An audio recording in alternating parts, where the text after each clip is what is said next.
La economía de Mesopotamia. La base de la economía de Mesopotamia es la agricultura y la ganadería, aunque también tiene actividades como la artesanía y comerciales. El comercio era muy escaso, por lo general se realizaba a medida del trueque. En las principales actividades económicas de Mesopotamia son los, los sumerios aprovechaban los beneficios del río Tigris y Éufrates para desarrollar sus actividades agrícolas. El estar ubicados entre estos dos ríos hacía que la tierra fuera muy fértil. Um, Asimismo, los campesinos fueron, hicieron procesos eficientes para la irrigación de sus cultivos. Por favor, profesor, siguiente. La ganadería. La ganadería jugó un papel importante en la economía de los sumerios y acaedios. El primer lugar destacó la crianza de ovinos y bóvidos, de los que se aprovechaba su carne y otros recursos secundarios relacionados con esta actividad. Siguiente.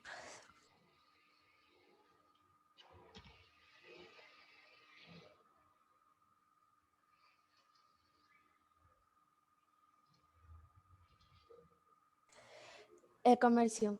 El comercio de Mesopotamia era básicamente el trueque. Intercambiaron sus objetos con civilizaciones cercanas y se controlaban las rutas marítima y terrestre. Ay.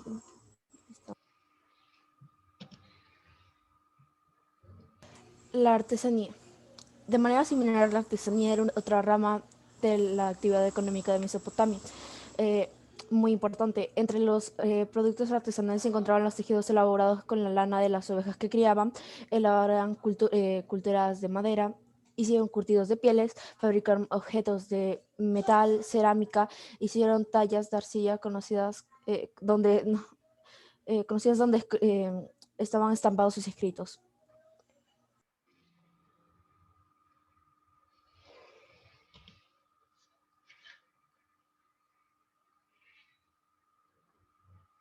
Eh, la arquitectura. Desde luego, la construcción fue otra actividad económica significativa.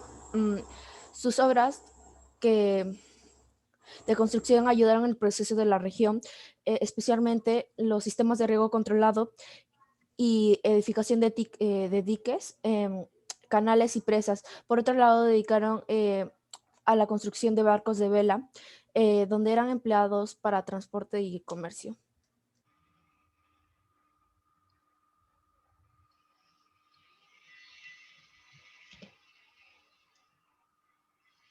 Los textiles, dados que se dedican al pastoreo de la crianza de animales, como las ovejas, obtenían de estas eh, una gran cantidad de lana utilizaba para realizar prendas de vestir. Estas prendas eran usadas para su propio consumo y para intercambiarlas con otros pueblos.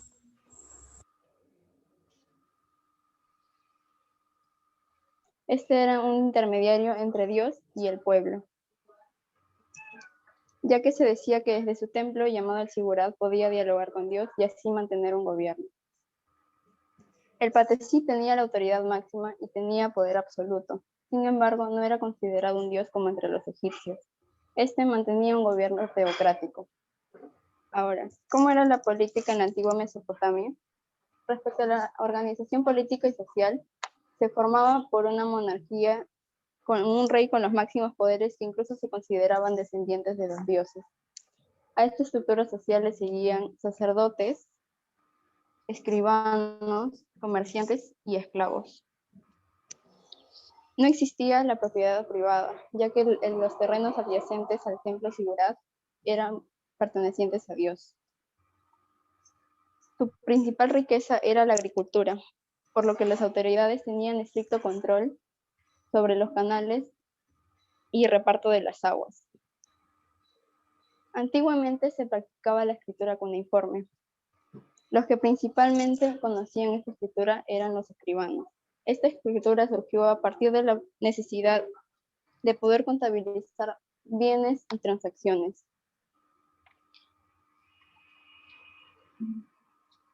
Estos escribanos estaban encargados de redactar textos y también leerlos. y así poder organizarse mejor con los archivos. Gracias. Ha sido mi exposición. La sociedad de Mesopotamia. ¿Tú te acuerdas que ya para esta época se había inventado el hierro, sí o no? ¿Te acuerdas también que se había inventado la rueda, la escritura? Porque Mesopotamia es una sociedad esclavista, es una sociedad con diferenciación, estratos, clases sociales. No estamos hablando de que todos somos ciudadanos. El día de hoy, pleno año 2021, todos somos ciudadanos. Ante la ley, todos somos iguales.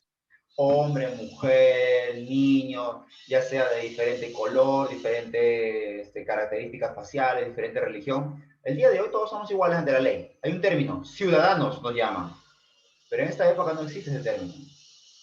Por lo tanto, existe diferenciación social, estratificación social, donde la máxima autoridad se encuentra en la cúspide de esta pirámide, en la parte de arriba, que viene a ser el rey, el gobernante, en este caso, el patecí que nos conversaba nuestra compañera Ivana, un sacerdote mediador entre lo que Dios le va a decir, entre comillas, y el pueblo.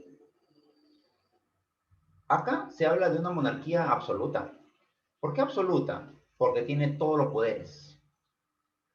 Un poder total en lo político, en lo religioso, en lo militar, en lo judicial. Es decir, cualquier decisión que haya que tomar, él la puede hacer, porque tiene todos los poderes. Además, debajo de él se encuentran los famosos escribas, ¿sí? Los funcionarios, la clase noble y la clase de sacerdotes que se encuentran ahí ayudando al rey. Tampoco trabajan, ¿eh? Estos nobles no trabajan. Viven de los tributos que el pueblo le da. ¿Sí? Hay algunos artesanos que con su gran trabajo llegan a formar parte después de la nobleza o se encuentran rodeados de ellos. Pero la clase noble, los sacerdotes, básicamente no trabajan. Se dedican a gobernar, a administrar. Su trabajo es administrar. El trabajo pesado lo hacen los demás, los campesinos, los artesanos. Y como era una sociedad esclavista, sobre todo en ellos recae el peso, ¿no? El trabajo sucio, el trabajo más agotador es para ellos. Debajo de los sacerdotes, que tienen pues gran poder económico, tierras, son importantes en la sociedad, se encuentran los comerciantes y funcionarios. Ellos también trabajan administrando, pero no son tan explotados como los campesinos, porque los campesinos ya tienen que trabajar pues el campo, y eso es una labor agotadora. Nosotros felizmente gozamos pues de todos los beneficios que queremos a través de las tiendas, pero en esta época no hay bodegas, no hay campos, no hay más. Entonces, había que conseguir el alimento desde el mismo campo, desde el mismo trabajo en la tierra. Y por eso que el campesino pues jugaba un papel importante. No solamente trabajaba para alimentarse él, sino que tributaba, y ese tributo servía para alimentar a los funcionarios y al gobernante, a todos los sacerdotes y la clase noble. Y por último, pues, los esclavos, la parte más baja de una estructura social, que podían ser de personas, podían ser de toda la civilización sumeria, ¿no? De todo el Estado, pero los esclavos en esta época eran considerados herramientas parlantes, es decir, un, un objeto que lamentablemente habla.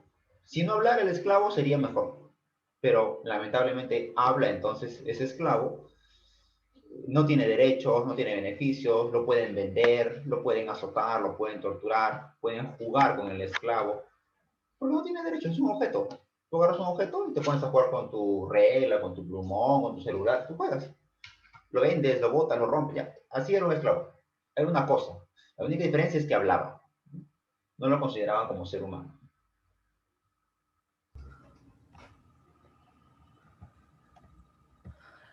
El conocimiento de la región de Mesopotamia era bastante alto para los momentos en los que se encontraba el mundo. Sus mayores conocimientos fueron en las actividades económicas, o sea, la agricultura, la matemática, bueno, esos conocimientos generales que tienen y que han podido descubrir durante bastante tiempo y lo han podido expresar en tablillas escritas en idioma cuneiforme.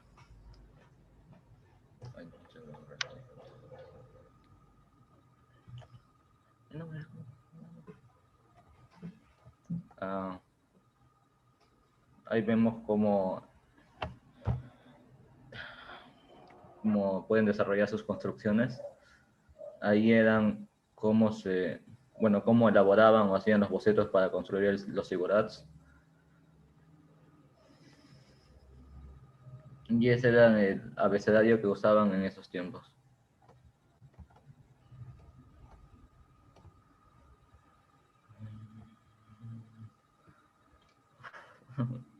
Los aportes en la matemática. Principalmente los sumerios han investigado bastante y pudieron elaborar las primeras tablas de multiplicación, división, resta, suma, potenciación, radicación y entre otras más.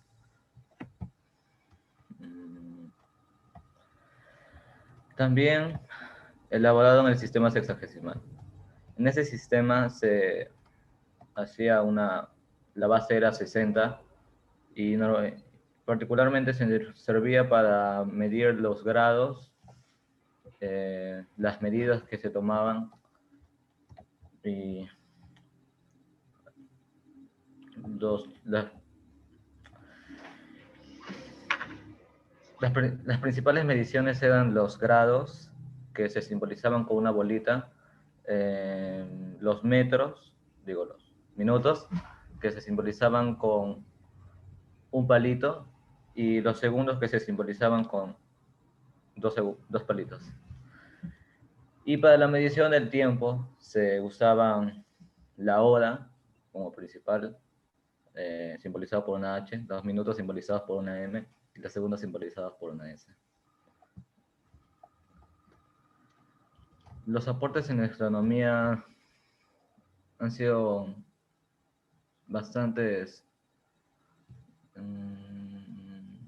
colaboradores para las cosas que conocemos hoy en día.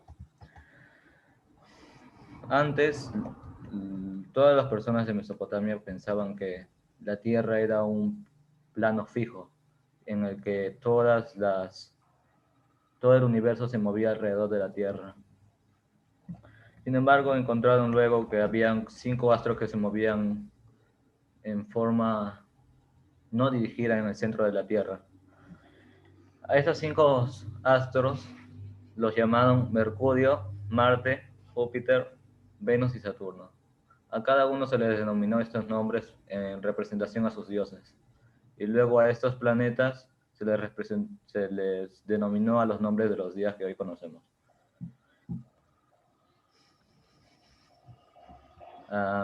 Primero empieza la luna, que es el día lunes, representado a un dios. Luego Marte, que representa el día martes. Mercurio, que representa el día miércoles. Júpiter, que representa el día jueves. Venus, que representa viernes. Y Saturno, que representa sábado. También está el Sol, que representa domingo.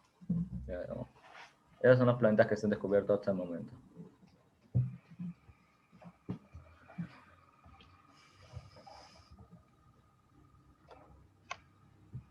La biblioteca de Nínive. En este subtema,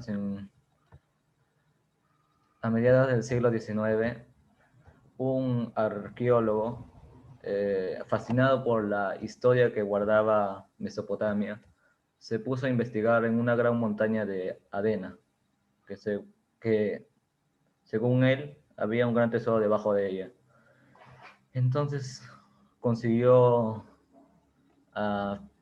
ayuda financiera a varias personas para sacar todos esos restos y poder encontrar lo que había debajo. Después de todo eso, pudieron encontrar una ciudad, la ciudad de Nínive. En ella se encontraban 2 palacios y una biblioteca real.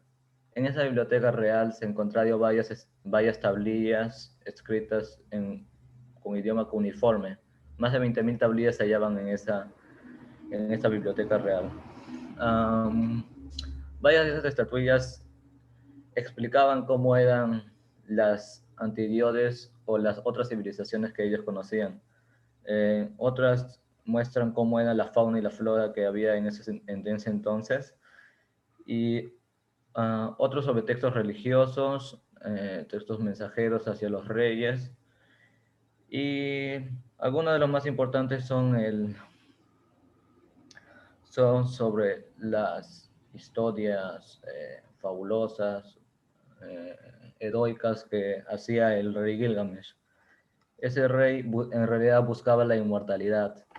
En la historia se dice que él habría hablado con un amigo que ya se había convertido a Dios, en un Dios.